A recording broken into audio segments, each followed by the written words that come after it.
Hey, you beautiful souls. This is not a self-improvement video. You are not broken. I am not here to encourage you to begin the cycle for this never-ending pursuit of perfection where we chase an ideal, end up falling short, disappointed with ourselves, fall into a rut, and then inevitably end up starting the cycle all over again. Today we're going to talk about why self-improvement doesn't work and what you should be doing instead. So for anybody who's never been here before, hi, I'm Elizabeth Blackwell, and I've spent well over a decade educating myself so that I can help others set sacred space and find their highest and greatest selves. So let's get into this conversation, why self-help and self-improvement should not be what we're looking for, but what we should be pursuing instead. Now, I am not here to rip on the self-improvement industry as a whole. I'm saying it's a bit flawed. Over the last 12 years, I have read hundreds of books, watched thousands of videos, attended seminars, and even had some wonderful in-person teachers. But not one of them had a one-size-fits-all that would actually bring me to my best self. And so one of the big things that I have discovered is that it works very well for motivation. But what it is not is a fix-all that will work for everybody. One of the first big issues with the self-help industry, and it is an industry, it is meant to market to people and sell things, is where it all begins. Nobody ever starts a self-improvement journey because they're happy and content where they are in life. So it plays off of the insecurities of people, and it kind of markets conditional happiness. You know, we get this idea that you won't be truly happy unless you are up at 5 a.m. and taking cold showers and eating this way and in hustle culture, but also doing self-care and on and on and on, completely depending on who's marketing to you. So I deeply believe in some of the aspects which are put into self-help culture, but none of it is a one-size-fits-all. And let's see if this sounds familiar. You're sitting in your living room, reading books or watching videos about dating, connection, or social skills alone. Or you're sitting on your couch watching fitness videos, but never moving your body. You're consuming content about how to get your best financial life, but you never do anything with it. Or learning how to deeply nourish your body while constantly eating out. It just doesn't work if you take that information and never do anything with it. But here's the real problem with that. When we consume content on self-help or self-improvement, it gives our brain that dopamine rush that it desires. But the next part is the part that's hard work, which is actually putting that stuff into practice. So here's just a fun fact about the brain, that individuals who talk about their goals are less likely to have success and meet those goals, because when they talk openly about the things that they're going to do, their brain gets that reward of the dopamine rush. And then it's much harder to actually push themselves into doing the work in order to fulfill that goal that they were trying to get to in the first place. They've already gotten that approval. If you've stuck with me so far, consider subscribing, because I put out content all the time about how to be the conscious creator of that bright, beautiful life that you desire. And if this video is serving you, consider hitting that like button as well, because it helps this content to get out to other individuals as well. And even within the more New Age movement or spirituality, which I deeply believe in, finding the power within us. But now people are starting to follow these gurus who are marketing books and courses that their main focus is not on healing people. Maybe it was at one point in time, but now it is on focusing on finding consumers of their products. And there is such thing as toxic positivity. This is where others will invalidate somebody's experiences by dismissing their traumas or their deep struggles, or minimizing emotions by saying things like, just be happy, or choose a positive mindset, when somebody is deeply struggling with grief or depression, or they're minimizing real issues that people are going through, and they just want to gloss it over and put a Band-Aid on it without getting to the heart of what the real issue is. And then my last issue about, at least for today, about the self-help or self-improvement industry is that it pretends not to be an industry. Now, there are plenty of people out there who are looking to enrich others, heal, and make the world a better place. But there are also many who are looking only for money, influence, and power. So one of the keys that I have found over the years is I would look for individuals who had once been in the place that I was looking to find my way out of, or stood in the place that I was looking to get to. But they weren't given that space. They worked to get there and could guide me through what worked for them, understanding that I knew I was going to need to tweak it to serve my life. There's an old story, which is a man is walking down the street and he falls into a hole and he can't find how to get out of the hole. And a priest walks by and he calls up and says, "Father, can you help me get out of this hole?" And he says, "I will pray for you, my son." And the priest keeps walking. And then a very wealthy man walks by and he says, "Sir, can you help me get out of this hole?" And the man drops money down the hole and keeps walking by. And then a third man walks by, and it's an old friend of his, and he jumps down in the hole with him. And he says, "What are you doing? Now we're both down here." He goes, "Yeah, but I've been in this hole once and I know the way out." So it's finding the individuals who offer self-improvement, that they have once been in the place that you are sitting and have found themselves to the place that you are looking to get to.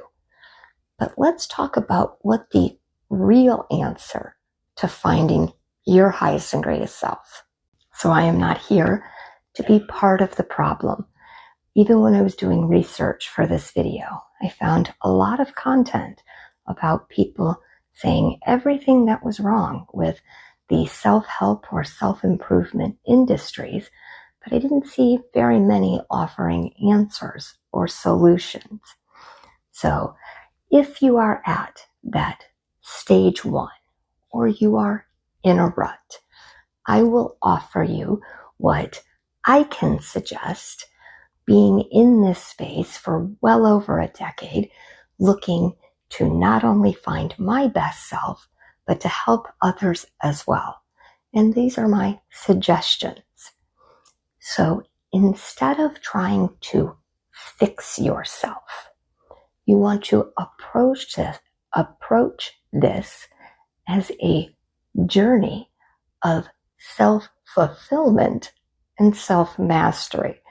And we're going to dive in what that really means as well. So let's talk about self-mastery first.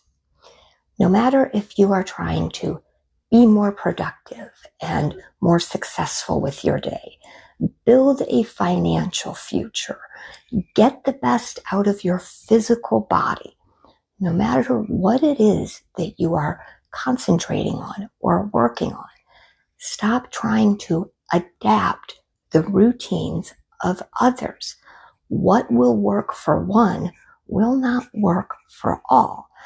Now, you can take little tips and try them out in your life to see if that will work for you, but it's not about taking on the routines or lifestyles of any other individual, but find out what works for you personally as well for your life and your lifestyle. So as an example here, books like the 5 a.m. Club and things like that, if you are not, there tends to be two, and I always say tends. Of course, there's exceptions to generalities. Generalities.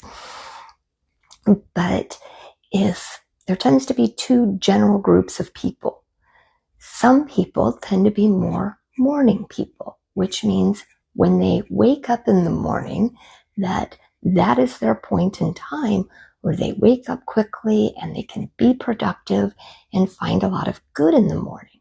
But other people will tend to be more nighttime people, meaning they come alive as the day goes on. So if you are naturally more of a nighttime person, stop trying to wake up at 5 a.m.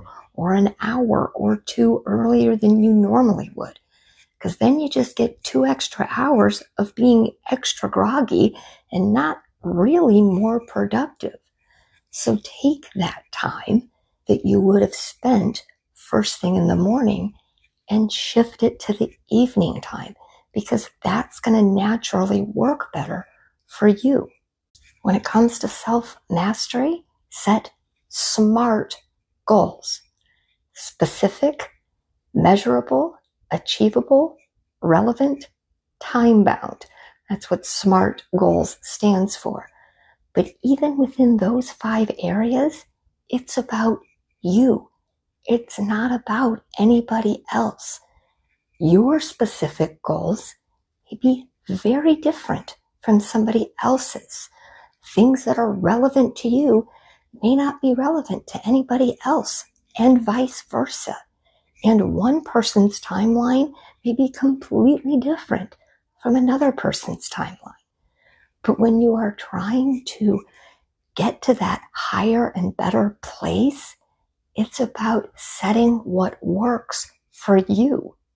When it comes to things like developing discipline, you have to work at the rate and in the areas that are relevant and align with you. It's not about what somebody else's discipline pattern is. It's what works for you. Maybe it is just moving one small habit into your life and working on that until it becomes habitual, and then move on to the next thing that you will want to integrate into your life that will make improvements that you desire. Seek knowledge and growth in the areas that are important to you to get to the goals that you're looking to fulfill. Don't look to anybody else's blueprint for a perfect life. You have to do things like prioritizing your health and well-being, that what works for one person's body will not work for everybody's body. So know how your body works, whether this comes to movement or diet or even supplementation. Things don't work across the board, but everybody's body comes from different lineages, and they've had different pasts and different habits, and the way that they can work to train themselves to get the best out of their physicality. But everybody is different. And then make sure you are aligning it and adjusting it to work with you and what you desire. And then let's briefly touch upon self-fulfillment.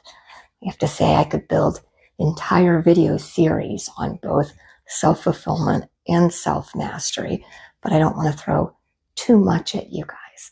I just want you to understand what the general keys are so that you can start your journey.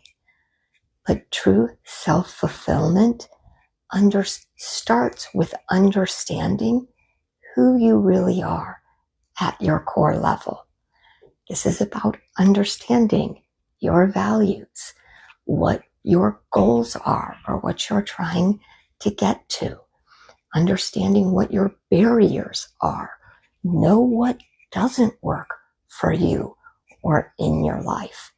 Because I'm not saying that all self-help or self-improvement is bad. Again, there's a lot of good information out there, but it's not a one-size-fits-all. And the biggest thing that I can say about self-fulfillment is know what your passions are. You will never build true motivation if it doesn't align with you and what you really want. Know what your deepest desires are and what you want to do in this world.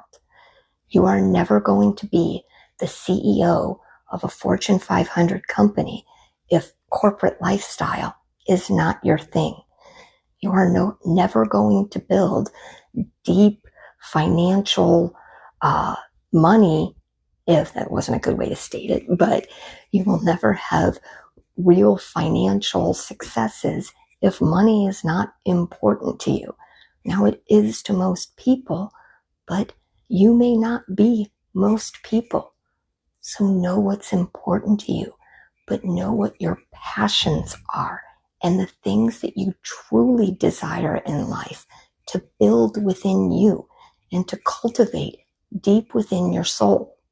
I am going to link a video about finding your authentic self so that it's where I suggest you start in order to begin this journey of self-fulfillment and self-mastery. Please let me know if you guys want more information or suggestions on how to get to that self-fulfillment or self-mastery areas. And with that, I am sending you guys all so much light and love, and I hope you all stay well, my friends.